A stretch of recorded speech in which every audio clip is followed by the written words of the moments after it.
This is your host, LA from lashow. And of course, we're going to get into topics in the black community.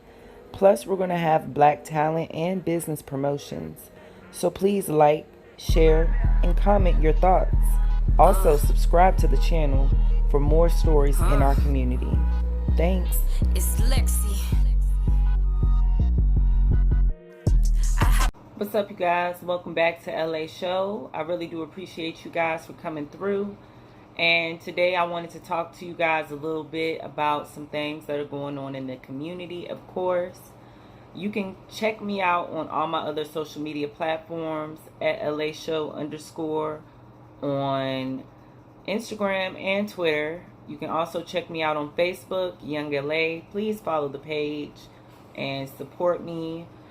Also, you can follow me on a new podcasting tool that I'm using called Anchor FM. It's a free app. You can download it and search LA Show.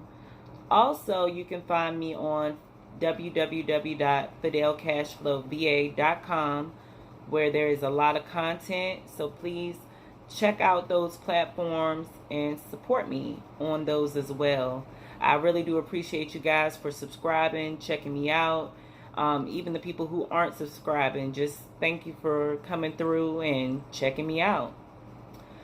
So today what we're going to talk about is a topic that we keep forgetting about. I don't know what is wrong with us as a community. Maybe it is just habit. We're creatures of habit, and we think things are supposed to just keep happening. So what I'm talking about are nail shops or salons, whatever you want to call them. They're being shut down in certain places in America. And it seems like it's getting a little more prevalent. I don't know if, these people are working for long periods of times, for years, and they're getting burnt out, getting tired. Their children aren't necessarily taking over their positions, and they are trying to keep feeding their family, essentially. But when it comes to those short tempers, these attitudes you get when there is an issue, the lack of communication, that is a growing issue. So we're going to talk about it. I wrote down some of the issues that I've seen on the internet, and we're going to just talk about them. So the first one I found was about 8 months ago, and it happened in Miami, Florida. I don't have the name of the nail salon. However, a woman was beaten, and you can look that up. I just typed in nail salon beatdowns, and it popped up. So that was the first one I found. Then we get into the Brooklyn nail salon that was shut down. This happened last year, where 3 Asian women were seen on camera attacking a woman named Christina Thomas, and this sparked a lawsuit. This also sparked the store being shut down by the community. Everybody came out and participated in marching and protesting at this nail salon called New Apple Red Nail Salon.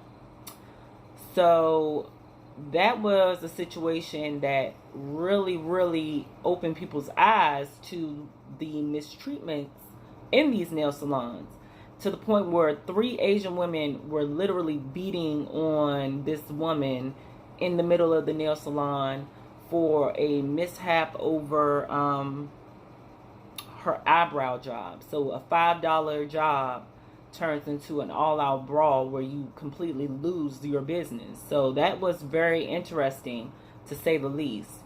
Then we get into some Caucasian women who had some issues at nail salons. The first one I found was very disturbing. Her name is Crystal Whipple. She ran over a nail salon owner, and that was about 7 months ago in Las Vegas, Nevada. She actually didn't want to pay. a $35 manicure job. So she got in her car and left. The next Caucasian woman says racial slurs to a nail salon worker, and people were recording her just totally disrespecting the Asian lady, which I find funny that woman didn't put her hands on that Caucasian woman. But, you know, certain things may be in certain contexts. So, the white woman in Vancouver. This one was very disturbing as well. This woman was locked inside, and she was actually surrounded by nail salon workers, and she got panicked. You can tell she got scared, and she started swinging at them, trying to get them away from her. They kept grabbing at her, hitting at her, and her father was outside of the nail salon, and he was recording them as they locked her inside. Her name was Ashley Deshays, and this happened also in 2018. She didn't want to pay full price because she didn't feel like her manicure was up to par. And that brings me to the next question. Are we allowed to question somebody's work after the fact? If you see something that you don't like, why is it hard for us, all of us, to speak up on it and say something then and there? I'm going to be real with you guys. Nails and nail tech, nail artistry is something that I've been into for years. It's something that I've always wanted to pursue. I just need to, you know, get enough money so that I can go to school professionally for it. And, you know, one day I do hope to become a nail tech. So this is something that is near and dear to my heart. And I do feel like we do need to talk about it, because people are not so much taking for granted the black nail tech industry, but they're completely ignoring it. So recently, on September 2nd, there is a nail salon in Chicago, Illinois called Color Nail Salon. And this salon did some pretty crazy stuff. They actually locked the minor inside. Her mom was trying to, you know, keep the door open and let her daughter come outside, but they actually locked the door. And they also turned around as another patron in the store was recording. They went and knocked the phone out the woman's hand. And they also did assault the mother of the minor. And I just find that very disturbing, that it's just a big cluster of them around these people. And you'll notice that trend if you look up these videos. So these same nail salon workers, I don't know the circumstances under the last brawl that this same worker was in, but he was in a brawl in July of last year and also in November of last year. And that one in November, he was arrested for touching a woman, a black woman, and also taking her wallet. So this man is known by the police. He's known to be violent, and he's on a short fuse. Like, what is up with these people on this short fuse? I understand that you're at work, but there has to be some form of professionalism regardless. So my next question is, why do you guys think that, like I explained to you guys, you know, 3 cases of Caucasian women being, I'm not going to necessarily say assaulted, but three Caucasian women and 3 black women that have been assaulted by nail shop workers. And then we need to look into what you should do as far as safety for yourself. So I'm going to read some of the article in Women's Health mag.com, and 6 signs you should walk out of a nail salon ASAP. 1, there aren't any licenses displayed. First and foremost, you only want to go to a place that employs technicians trained in proper manicure and pedicure procedures, as well as all of the related hygiene and safety issues. Most states require that licenses be promptly displayed displayed, and legit salon will most certainly have them up, usually right there where you check in, near the cash register. Don't just glance, make sure the licenses are current and represent the people who are actually working there. Take note if there are any more nail technicians working there, and if their licenses are displayed. Number 2, it stinks. That distinctively strong odor of acrylic monomer in the air denotes a lack of ventilation and is a blaring sign that you're a super janky place.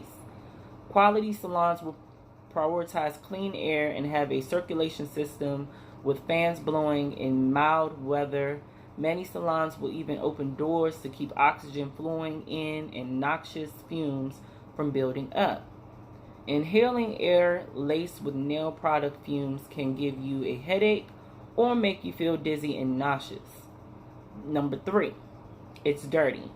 If the floor is filthy, the tools are not constantly UV sterilized or offered new to each client, the manicure station are not wiped down, or the bathrooms are unkept and run gross. Grimy magazines are another bad sign. Technicians should be taking breaks in a separate room and not eating meals at their stations. It's a good sign if they're using masks and gloves, not just for your safety, but for their own safety as well. Nail techs are in contact with toxic ingredients that can be found in polishes, lacquers, removers, glues, gels, and other products all day. Number 4, the pedicure tubs don't look well kept. This is the biggest danger zone when it comes to a nail salon. You've no doubt heard the horror stories. You'll want to make sure tubs are fully sterilized before you dip your toe into any service, since this is where you're most likely to pick up any infections or fungus. Water should be completely drained from both tubs and hand bowls, and receptacles should be cleaned with hospital-grade disinfectant after each pedicure. Chairs should be wiped down and any linen should be fresh and new for each client. Number 5, the polished bottles look grungy. This could be a sign they're reusing bottles by refilling them with questionable, unlabeled product. While a good manicurist may occasionally use acetone to thin out thickening liqueur in a pinch, this shouldn't be something you're seeing done regularly in a salon. If a salon is using old or expired products, you'll be left with subpar nails that bubble, streak, and chip in no time. It's also a sign of a poor nail salon hygiene. Number 6, you just get bad vibes. Does the salon just not feel right? Perhaps cluttered, unclean, and cold? Are the workers unfriendly, in a constant rush, or otherwise agitated? Does it not seem like client satisfaction and good results are valued?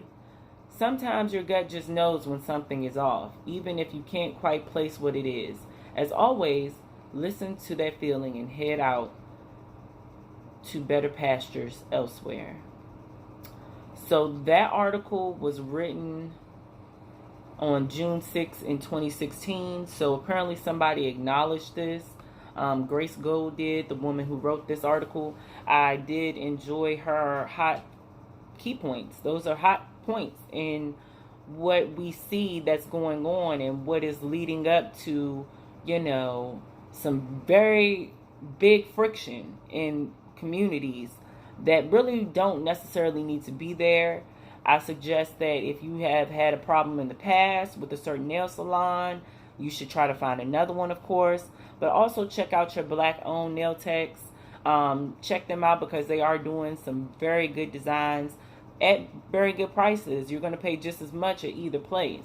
But I suggest that for my women who I know have a short fuse themselves, attitudinal.